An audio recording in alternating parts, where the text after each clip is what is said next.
நான் இன்னைக்கு பேச போகிறது என்னன்னா உயர் ரத்த அழுத்தம், அதாவது ஹை பிளட் ப்ரெஷர் இல்லை பிபி அப்படின்னு சொல்கிறோம். நார்மலாக பிபிக்கும் கிட்னிக்கும் விடாத தொடாத உறவுன்னு சொல்லலாம். ப்ரெஷர் அதிகமாகிறதுனால கிட்னி ப்ராப்ளம் வரும்.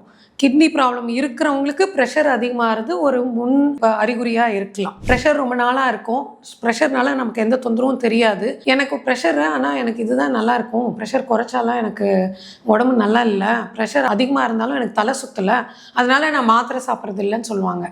அந்த மாதிரி இருக்கிறவங்களுக்கு என்ன ஆகும்னா, இந்த உயர் ரத்த அழுத்தம் ரொம்ப நாளாக இருக்கிறதுனால உள்ளுறுப்புகளை, முக்கியமாக இருதயம் கிட்னியை பாதிக்கும். கிட்னியில் என்ன ஆகும்னா மெதுவாக கிட்னியை சுருங்க ஆரம்பித்து கிட்னி வேலை செய்கிறது குறைய ஆரம்பிச்சிடும். ஒரு ஸ்டேஜுக்கு மேலே அது கிட்னி ஃபெயிலியராகவே ஆகும். இந்தியாவில் கிட்னி ஃபெயிலியருக்கு 2வது முக்கியமான காரணம் பார்த்திங்கன்னா உயர் ரத்த அழுத்தம் தான். இது ஒரு பக்கம் இருந்தாலும் இன்னொன்று, உயர் ரத்த அழுத்தம் கொஞ்ச நாள்லேயே இருக்கிறவங்களுக்கு கூட ரொம்ப அதிக உயர் ரத்த அழுத்தம் இருந்ததுன்னா, ஒரு 200 240 அந்த மாதிரிலாம் பிபி போகும்போது சடனாக கிட்னியை நல்லா டேமேஜ் பண்ணி டோட்டலாக கிட்னி ஃபெயிலியரும் உண்டு பண்ண முடியும். அதை மெலிக்னன்ட் ஹைப்பர் டென்ஷன் அப்படின்னு சொல்கிறோம். மெலிக்னன்ட்னு சொல்கிறதுக்கு மீனிங்னா கேன்சர் மாதிரின்னு சொல்கிறோம். ஸோ ஒரு கேன்சர் மாதிரி வேகமாக கிட்னியை பாதிக்கிறதுக்கும் பாசிபிலிட்டி இருக்குது. ஸோ உயர் ரத்த அழுத்தத்துக்கு நம்ம கொஞ்சம் பயப்படணும்.